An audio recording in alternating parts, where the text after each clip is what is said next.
आपको बताने वाली थी, थोड़ी सी शर्म आ गई। अरे माँ से क्या शर्म बेटा। हादी की तारीख पक्की करनी है। ज़ारा की तारीख? लेकिन उसने तो हादी से शादी से इनकार कर दिया था। अरे वाह, ये तो बहुत खूबसूरत है। ये कब लिया तुमने? हादी के साथ गई थी शॉपिंग पे, तो उसने अपनी पसंद का जोड़ा लेके दिया।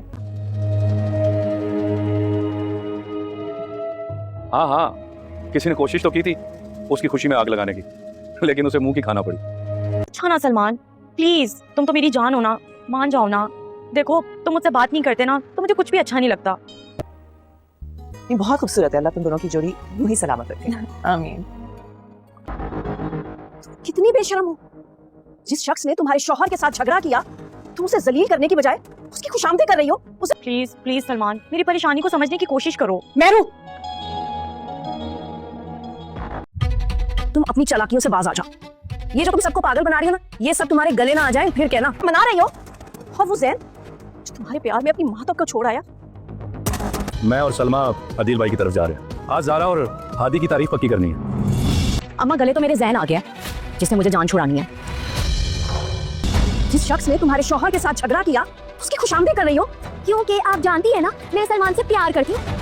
आखिरकार हादी और ज़ारा के बीच की जो गलत फहमियाँ थी वो दूर हो गई। मरियम ने जाते वक्त ही अपने बड़े दिल का मुजाहरा किया और यूनिवर्सिटी जाकर ज़ारा के साथ आमने सामने खड़े होकर बात की और ज़ारा को सारा मामला समझा दिया और उसे इस बात का यकीन दिला दिया कि हादी कभी भी उसके साथ बेवफा नहीं था, बल्कि हादी तो इस सारे वाक़ये से अनजान था। कसूरवार तुम्हारी मैं हूँ।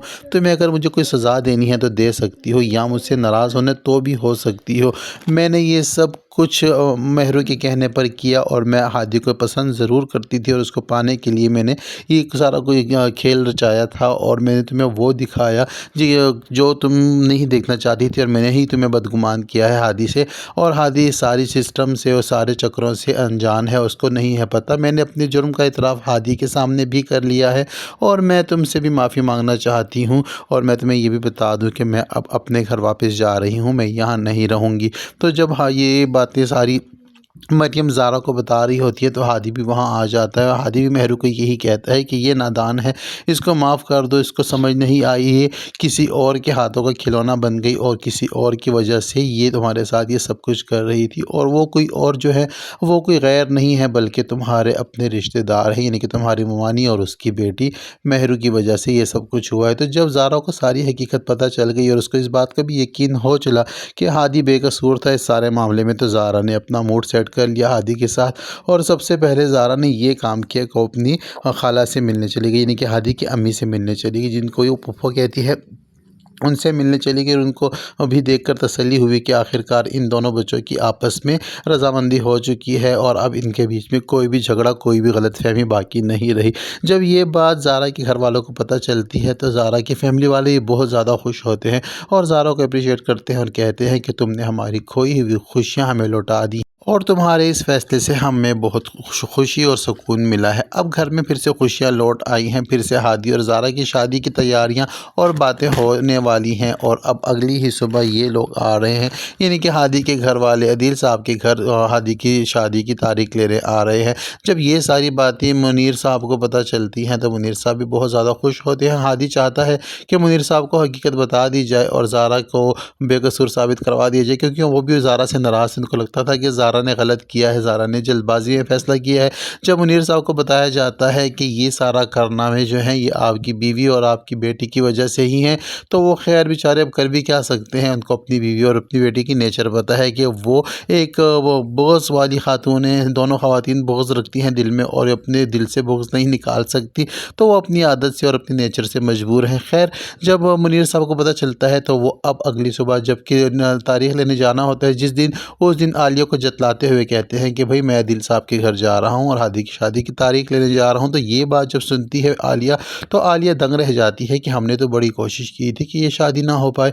और मेहरू भी उधर ही मौजूद होती है तो मेहरू भी दंग रह जाती है بھلا اب دوبارہ سے زارا کس طرح شادی کے لیے راضی ہوگی؟ تو یہ سوال جب مہرو پوچھتی ہے اپنے بابا سے تو یہاں پر منیر صاحب اسے کہتے ہیں کہ ہاں حادثیدہ نے کوشش تو بہت کی تھی کہ زارا کی خوشیوں میں آگ لگا سکے، لیکن ان کا منہ کالا ہوا۔ زارا اپنی خوشیوں والی زندگی میں پھر سے لوٹ رہی ہے اور اس کی شادی ہادی سے ہو کر ہی رہے گی۔ تو خیر یہ سن کے ہی کہ ہادی اور زارا کی شادی پھر سے ہونے والی ہے اور جو رکاوٹیں تھیں اور جو بدگمانیاں تھیں وہ دور ہو چکی ہیں، تو دونوں ماں بیٹی جو ہیں بہت زیادہ پشیمان ہوتی ہیں کہ ان کی جو چال تھی وہ ناکامیاب ہو گئی۔ اب ادھر زارا جو ہے وہ بھی بہت زیادہ خوش ہے اور اپنی شادی کے لیے، اپنی تاریخ کے لیے، اپنی ڈیٹ فکس کرنے جو آ رہے ہیں اس کے لیے تیاریاں کر رہی ہے اور خوشی خوشی سے اپنے ڈریس سلیکٹ کر رہی ہے۔ ادھر دوسری جانب اگر بات کی جائے سلمان اور مہرو کی، تو مہرو جو ہے بہت زیادہ بے باک ہو چکی ہے۔ اب کھلے عام سلمان کو فون کرتی ہے اور اسے باتیں کرتی ہے، اور اس بار تو پھر سے عالیہ بیگم آ کر اس کو پیچھے سے ٹوکتی ہے اور کہتی ہے کہ جس شخص نے تمہارے شوہر کے ساتھ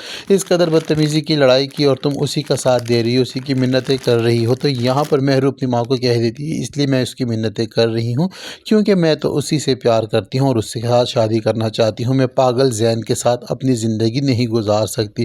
تو جب یہ باتیں اپنی ماں کے ساتھ کر رہی ہوتی ہے مہرو، تو یہ باتیں ساری جو ہیں زین سن لیتا ہے اور زین بہت زیادہ ڈس ہارٹ ہوتا ہے۔ زین کا دل ٹوٹ جاتا ہے کہ وہ جس سے اتنا پیار کرتا تھا وہ اتنی بے باک ہو کر اس کے منہ پر یا اس کے بارے میں اس طرح کی سوچ رکھتی ہے اور اس طرح کی بات کرتی ہے، اس کے منہ پر بھی اس کی بے عزتی کرتی ہے اور اس کی پیٹھ پیچھے بھی اس کے بارے میں اس طرح کے خیالات رکھتی ہے۔ تو اب زین کو یہ خیال آ رہا ہے کہ واقعی میں نے غلطی کی ہے، اپنی اتنی پیار کرنے والی ماما کو چھوڑ کر میں اس بے وفا لڑکی کے ساتھ اس کے پیچھے یہاں تک آ گیا اور میرے ساتھ یہ اس طرح کا رویہ کر رہی ہے۔ تو اب زین کو اپنی ماما کی قدر آ رہی ہے۔ خیر سلمان جو کچھ کر رہا ہے مہرو کے ساتھ وہ بھی ایک پری پلان ہے، کیونکہ وہاں پر زین کی امی نہیں، ان کی فرح بیگم نے سلمان کو کہا ہے کہ تم ایسی سچویشن پیدا کرو کہ زین کا دل مہرو سے کھٹا ہو جائے اور زین اپنے گھر واپس آ جائے۔ تو یہ سب کچھ ہونے جا رہا ہے ڈرامہ سیریل مفاد پرست کے آنے والے ایپیسوڈ میں۔ کہانی جتنی لمبی ہوتی جا رہی تھی اب ویسے اب اینڈ ہونے والا ہے، تو انٹرسٹنگ بھی ہوتی جا رہی ہے۔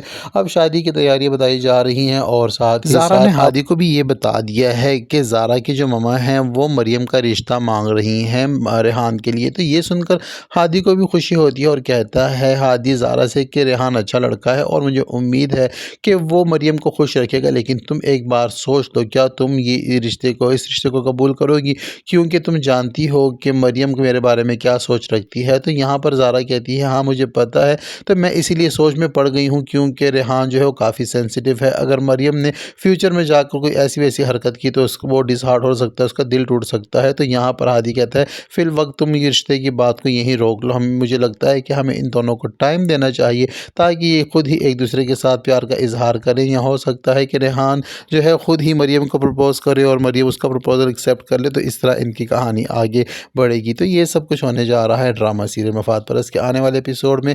ویڈیو پسند آتی ہے تو ویڈیو کو لائک اور چینل کو سبسکرائب کرنا ہرگز نہ بھولے، ساتھ ہی ساتھ بیل آئیکن کو بھی پریس کر دیں تاکہ ہماری نئی آنے والی ویڈیو کا نوٹیفیکیشن سب سے پہلے آپ تک پہنچے۔